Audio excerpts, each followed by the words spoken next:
Hi everyone, Elise here from the blog Brace Yourself, and you've probably noticed I haven't uploaded in a pretty long time now. So those of you that follow me will also know that I had to make the really difficult decision to sell my horse Super Dave.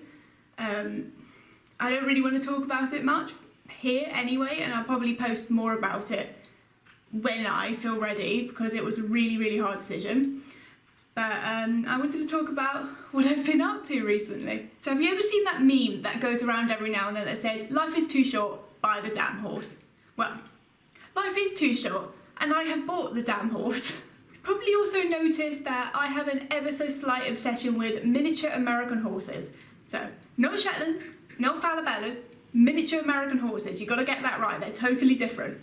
Now, I had to obviously sell Dave, and about a week or two afterwards, I had literally sat in my bed doing nothing, and I just realised I can't live without a horse. I just can't do it. It just feels wrong, whether I ride or not. I just cannot live without that animal in my life. It's been like 21 years of my life, and I have ridden like every day, so it's very weird for me not to do it. So I made the decision, really impulsively, I want a miniature American horse. So when I sold Dave, I didn't actually have it in mind that I was going to sell him and then buy myself another horse. Like, I was not replacing him with anything. I really thought that was it. Like, that was just going to be me for horses forever. Like, no more equines, that's it. But I just can't do it. It's just not in my blood not to have a horse. And this little ad came up on Facebook for a really beautiful Palomino American miniature stallion. And I emailed the people to just, I wasn't necessarily interested to buy, but I just wanted to see how much they go for and like just a little bit more about the world of miniature Americans. And they had actually sold this stallion, specific one, but they randomly put me in touch with another lady who actually only lives 2-3 hours, nearer to 3 hours away from us. Now, Americans are really hard to find in the UK. They're not a big deal yet. They're a very niche kind of breed. So finding them is hard, and I was kind of thinking, oh, I'll import one, that's fine. So I found a load in the Netherlands, Belgium, France, just all over the place.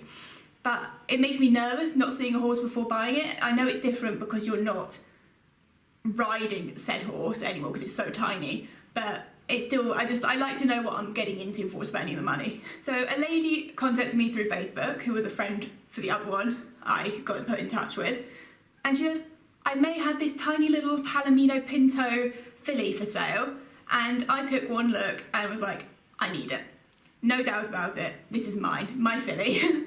So luckily they were 3 hours away, which actually is a long way for me anyway. Like, I can't do travelling, it doesn't work. But one day I got my dad into it and we were like, cool, let's drive 3 hours and go see this filly out of nowhere. Like, we've not even been looking into this for that long. I just knew I didn't want to let the opportunity go to have something that's already in England and from a very good breeder. So off we went, 3 hours down to Leicestershire, I think it was. It was a horrific journey. I was crippled. I'm never doing it again. It was really like a major thing for me to do because of my back. But we got there and I laid my eyes on this tiny, I think she was 3 months old at the time, and she was so little in her stable with her mum, and she was beautiful and so sweet, and she was really independent as well, which was really impressive. She was, when we took her out of the stable, the mum went one way, she went the other, and she was chasing a dog the entire time, just having fun. Just such a sweet little girl. So I obviously had to have her. So I now am the proud owner of a miniature American filly. So then I got thinking, I've just bought a little horse, and I'm going to end up in the same predicament as I am with Dave, where he is at a livery yard and I have to get out of bed, get dressed, drive to the livery yard, and then do everything and drive home again. And it is so agonising for me to do that, and it stresses me out so much. It gives me so much anxiety to just getting out of bed to make myself go, because I know I'm going somewhere that's going to hurt me. And I know it sounds ridiculous because I love Dave to pieces and I love every minute with him, but it was stressful. It was not fun to put anyone through it in the end. So I thought, if I have this little girl at a livery yard, I'm going to end up in the same issue where I won't see her that much, and because it just hurts me to do that, to travel, and I can't look after her myself when she's at a livery yard. I made a joke to my mum actually about, why don't we keep her in the garden? And then we all had a little laugh, and then we looked at each other and were like, yeah, why don't we keep her in the bloody garden? I did some research not long after that little joke, and well, I've built my dream stable in my backyard. So I wanted to talk you through the process of this stable, my thoughts, pros, cons, just the entire experience. And there will be a series of videos coming out when she arrives, because she's arriving very soon and I'm so excited and I hope you enjoy. When I say I'm keeping a horse in my back garden, my garden is not like a typical city squished in garden with no space. We have enough space to keep and graze a horse quite easy, well, a small one anyway. I won't be putting Dave in there.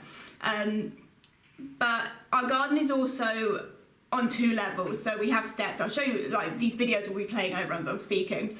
But yeah, we have steps. So I was like, okay, we need to work out how we're going to do this. And I had it in, we all have as equestrians in mind what we would want our dream stables to look like. And as a disabled person, I also have lots of ideas in mind to make it more accessible for me, so I can do everything on my own. I don't have to rely on my family to come out and carry buckets for me, because it makes me feel absolutely useless, and I want to look after her myself this time. Give me something to do. What we have is, there's a set of stairs, and that leads up to a flat area, which is going to be my arena. No, we're not sanding it. I haven't got that far with it yet, but that will be my makeshift arena. So you think, okay, I have a small pony. How the hell do you get her up a flight of stairs? Now, horses can climb upstairs, but they can't get downstairs, so that's a problem. So I have bought a really long wheelchair ramp, and I needed one for my wheelchair anyway, so it's got double uses, and I'm going to put some rubber matting on top to make it nice and comfortable, non-slippy, really easy for her to walk up, and we just have a ramp to walk her up. Easy, she'll learn to do that. She's only a baby, so it won't be that hard. So you have the flat area, that's going to be her arena. Go to the right, you walk through, and this is where my field is going to be. This is where she is going to be kept. And at the top, is where we actually used to keep our trampoline as a kid. And so it is specifically flat for that reason, because the rest of our garden is on a really deep hill, unfortunately, which is a bit of a pain. So I designed this entire thing. I knew everything that I wanted. I've gone through the pros, cons, absolutely everything. My parents agreed, and we built it. So the first step to building my dream barn was deciding on what stable I want. And there's so many brands out there, and I didn't know what to do. Do I do mobile? Can I get planning permission to do it permanently in a garden? Yes, you can do permanent stables in a garden. Maybe you can't get permission if you're in a greenbelt land or a field or horse place, whatever. But in a garden, you can keep a horse legally. Easy, build stables, whatever you want. It's brilliant. So we went from thinking, oh, we'll put some mobile shelters in, really cheap, whatever. And then we changed it to a really amazing stable with a veranda. So we went overboard, and this is really posh and I adore it, and it's my most favourite thing I've ever found. So this stable has a tack room that is 10 by 10, a stable that is 10 by 10, and then a 6-foot veranda, I think. And so it's all undercover, walls on the edges. It's brilliant. It stays warm in the winter. We'll put some fans up in the summer. It's so cute. We found this stable while searching through images on Pinterest just to find a cute stable block. And this one is by Olsen's Timber, and they have been so helpful. They're really good. So when you order your stable, they send you a plan which says how to do the concrete, how to lay the bricks, everything. So the next point was obviously to find a concreter. Olsen Timber actually do everything. They do offer the services of concreting, building your stable, just doing like the groundwork, everything you can need, they do, which is actually why I chose them, because it was 3-in-1, brilliant, get it done. Unfortunately, we live quite far away from them, so although they could come out and build the stable, they couldn't come out 3 days in a row to start waiting for concrete to dry, waiting for the bricks to be ready. So they gave us the plan for the concrete, and we found someone else to do it. Well, unfortunately, what should have been a really fun start to building my dream barn didn't go so well. So we gave these guys the exact plans on what to do, measurements exact, everything. They just had to follow it. And it took them like 8 hours, I think, to do it, because unfortunately, because our garden's on a hill and there's no access with cars to the back, you have to walk through a narrow path. They couldn't get their vans or concreters through, but they didn't tell us this. They just carried on. So they picked it up by hand, up my ramp, up the stairs, carried it there, wheelbarrow by wheelbarrow. Now, unfortunately, this meant it was drying in sections as they did it. So they would pour the first wheelbarrow in, tamp it down, and then it would be dry by the time the next piece came up. So that meant, because it was drying in sections, it wasn't joining properly, and it looks atrocious. I was so horrified when I went up there. And the tamping lines, tamping is basically what you do to smooth the top of the concrete, and that's what the lines you see on a normal yard are. But these were going in every single direction. They weren't lining up. There were weird things dropped in the concrete, like someone had walked through it, someone had pulled string or twine through it. Like, it was so strange how much of a mess you can make with one tiny piece of concrete. And we understood that it's not easy to do because of the access to our garden is not great. But they should have told us, and we could have helped work our way around it, because we've actually got electrics in the garden, so they could have bought the concrete machine up there, we could have plugged it in for them. There were just many other ways around it. They just didn't think to ask us first. Of course, we messaged the guy who was in charge of it. There was 3 of them. Actually, there was 5 doing the concrete, but 3 of them were actually working with us at that time. So we said to him, this looks really bad, like, you've got to fix it. And he said, no, it will dry and it will be fine when it dries. The lines will go away, because concrete turns white when it's drying, because it's actually a chemical reaction. So it does look worse before it gets better, but we knew there was something wrong with this. So the next day came and he started putting the bricks down, which is what you lie the stables on. You have to have a line of bricks. And can I just add, Olsen's plan about the stable even included the brick measurements and everything you could possibly need. And for some reason, they got it wrong. So Olsen's came a few days after the bricks were laid, and we didn't notice anything was wrong with the bricks at first, because we're not experts. We just gave them a plan. We said, follow the plan, everything should be fine. So Olsen's came in, were amazing. 3 of them put the stable together, and it was absolutely stunning, and I've got this little time lapse of them putting it up. So they started putting it up, and then they realised the doors are like hanging off the edge of the bricks. There are bricks that are like 2 centimetres one way, and this size 2 centimetres that way, and it was just luckily, I'm so lucky that it wasn't so bad that they couldn't put the stable on it, because we would have been charged for call out at that point, and they'd have to come back after it's fixed. So they carried on putting it together, stable got built, not a problem. Unfortunately, the concrete's still ugly at this point. So the day after the stable was built, me and my mum went up to it to have a look, see how it was doing. It was flooded. The day after the bricks were up, actually, it had flooded as well, unfortunately. So we were a little bit worried at that point, but they promised us it's just because it's not got a cover on it, and once the stables are up, nothing will flood because it's covered under a veranda. But that wasn't the case, and it flooded. So me and my mum went up there the next day, and there were just, my stable and tack room were full of 10 inches of water. Like, it was bad. So we spent ages mopping it out, trying to get it all out, but it would just flow back down the shitty tamping lines that they put in the concrete and flood the stable again. So we worked really hard on getting that dry as much as we could, but it left some watermarks in the stable, unfortunately. So at this point, we're like, this is bad. We need to do something, help us. It turns out the concrete is sloping backwards. Yes, this place is flat. They apparently flattened it. No, it's pointing backwards. So all the water is hitting the veranda and running off into the stables. So our concreters came back out after us saying, look, you've got to do something. We can't put a pony in a stable that's flooding. So what they said they'd do is they'd put a self-levelling surface over the veranda. And it was only meant to be the veranda. That's what we decided, that's what we asked for. And so they came out and they did the veranda. Okay, looked fine. It's meant to be self-levelling, whatever, easy. And then they called my dad up to them and they said, we've tried to do the stable too. We didn't have enough concrete to pour in there. It's a bit weird now. Oh dear, what do we do? Just why? Why did they do that? We asked for the veranda to be done because we're actually matting and flooring the tack room and the stable. So the floor at that point, like, we don't care what it looks like because we're putting stuff on top of it. But the veranda's obviously going to be seen and we want a nice smooth surface that's safe to stand on.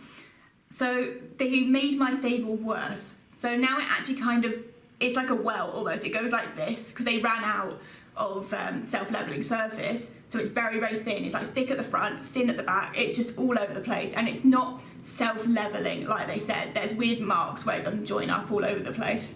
Whilst the guys came out to fix the concrete and do the self-leveling. They also kind of fixed our bricks for us, which made a major mess. So some of the bricks are a bit gross because they had to smash and add weird sized bricks where they got the measurements wrong whilst the stable was on, so they had to kind of fit it underneath and then do some more concreting. So everything's a little bit unjoined and not perfect. Like I came in with really high expectations because you only do this once. I want it right. Like this is going to be in my back garden. I want it to look nice. But so you have to just accept at the end of the day, it's human error. Things go wrong. There's also this weird stain at this point in my tack room because they actually put their mortar for the bricks in the tack room and kind of mushed it into the tack room, so it actually set into the tack room. So there's a brown mark in the middle too at this point now. And they also told us that the next day it'll brush off like sand. It's mortar. Like if it brushed off like sand, the bricks would fall off every minute. So whilst all these other problems were being dealt with in some way or another, we had the start of the fencing done. Now we chose half round posts because we want it to be a little bit prettier in the stable, and then down the side where I have a bush, that's what she said, where we have a flower bush basically all the way around the edge, that's full of things that little ponies love to munch on. So we had to put really small hole chicken wire up there, which is tiny pony feet safe, hopefully, so she can't stick her head through and eat from the other side. But all the rest is just open and she can graze as she pleases. If you wanted to build an all-horse paddock, they're huge. They're like acres of it. This is small. It should be a really quick, easy job. And unfortunately, it wasn't so quick and easy. We're on clay, so the ground is unfortunately a little bit hard to dig into. So I get it takes time. But there were just like little bits of issues here and there where people weren't turning up and it wasn't getting done. And as I'm filming this now, which is 4 days before she arrives, it's still not done. We have literally the gate is still not put on at this point. It's really like causing me so much stress staring out my room. And I look at this beautiful stable and then a half-built paddock and it's so almost done. I just want to like go out there and hammer it. I'm actually really happy with the fencing. It's so pretty. And if you take a photo of the side where all the flower beds are, it's so gorgeous and it looks like a park. You would not know this is a garden. I'm so happy with the choice of the round things, what they call round planks instead of the flat ones. It just adds a little something. So the next problem we had now was we have these weird half self-leveled rooms with weird concrete holes everywhere. It's weird. You'll see it in the video. They'd also put a load of rubber marks of their equipment moving around in their boots, and so it was stained. Not only was it not level, it was stained. It looked a mess, like it's been there for like 20 years and it's only been there for like 3 days at this point. So me and my mum went up there, we were mopping, we were scrubbing, we used a piece of white chalk stuff to try and get it off. It's completely stained, unfortunately, so it's not quite as pristine as I would like my stable to be, but it's got a horse on it. Oh well. So the next thing we did was put the wall mats up, and my mum is a legend, and it's just not something, we're not into DIY, we don't do this sort of stuff often, but my mum's got her angle saw out and she's got a workbench and she's cutting up rubber mats for me, and that's not easy. And I woke up after a nap and oh look, we have wall mats at the ready. So we went up there to the stable and we glued them to the walls with a spray, and that was fun. So I like getting involved and like feeling like I've put my touch on my stable as well as all the builders. And then we decided also to kind of do something about how disgusting the veranda looked. My mum got some, I think it's concrete sealant or protectant, and she painted it. So she mopped the entire floor to make it as clean and get rid of as many marks as she possibly could. And then we painted 2 coats of varnish on top of it. So it's now waterproof, protected, and it kind of puts a slight sheen on it. So it kind of don't notice the marks so much, but it didn't take that well because of where the concrete was poured so badly on top and all these joints, it kind of stuck in the cracks, but it will do. It's made it a little bit better than it was. So we're getting there. So next we were deciding, do I want solar panel lights? Do I want electrics? Like electrics is going to be a whole big thing to add on. Do we do it? And in the end, it wasn't too much more money. I think it cost us 200 quid extra in the end. And we've actually got our own outdoor plug halfway up the garden already. So we thought we might as well make use of it and have some lights rather than having to put solar panels up, which is, we don't get sun in England. How is that going to help? So our fencer who is actually more of a handyman. He does absolutely everything to do with farms. He'll fix fences, he'll electrify everything, electrocute himself too, just everything. He started doing the electrics for us, and what we decided, we've obviously got a middle light in the veranda, a light in the stable, those two are the exact same lights we've chosen, and then we're going to have something nice and posh in my tack room, like some mini chandelier type thing, because I have this obsession with Pinterest tack rooms from America that are beautiful, rustic chandeliers, mahogany wood. So we've gone a little bit overboard with the tack room, which I'll show you in the next video, but it's really exciting. So our fencer's doing the electrics, he's doing the fencing, and a couple of little bit like putting chicken wire up. There's just all these odd jobs that he's doing for us. Getting the electrics ready is of course the main thing, and getting that gate up. And he built us a custom gate too, and there was a few times where it wasn't quite what we wanted, because my grip isn't very good anymore because of my nerve damage, and I wanted a flip over handle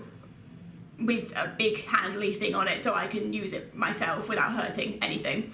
So tracking that down and getting that right, it's taken a few times to kind of like push it, but we got there in the end. You'll probably be seeing this video the day before my little girl arrives, but it's been about just over a month's progress to build this entire thing, and it has been unbelievably stressful because we actually thought she was arriving last week and nothing was done, and it was not. He promised us that it was all going to be finished, the fencer, but it wasn't. So good job. It turned out she didn't come that week, and she's actually coming on Monday now.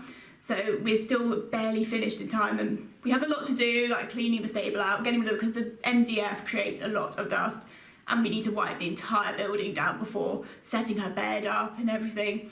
But we had our first delivery of hay and shavings last night, and it was really exciting. I know it sounds so stupid, it's just like shavings and a bale of dusty hay, but having that at my house, I've never had a horse at my house before, and it's just really kind of like a dream come true. I know it sounds really pathetic, but we all want horses at our houses.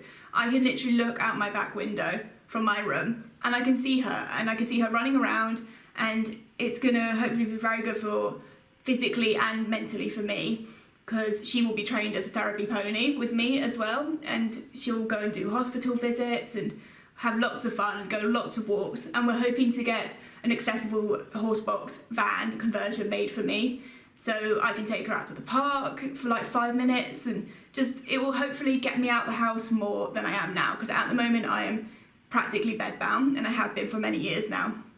So hopefully the responsibility of having to look after my own horse, but a small one because it's easier, is going to be enough to get me moving again, which is going to be unbelievably painful for the first month maybe, till my body's kind of got used to it again, because I haven't done much since Dave has gone. But I'm hoping it will be worth the pain in the end. So look out for a new video coming soon. There will be 3 parts to this series, and I hope you enjoyed, and I'm so excited to share this journey with you, and thank you so much for watching. Bye!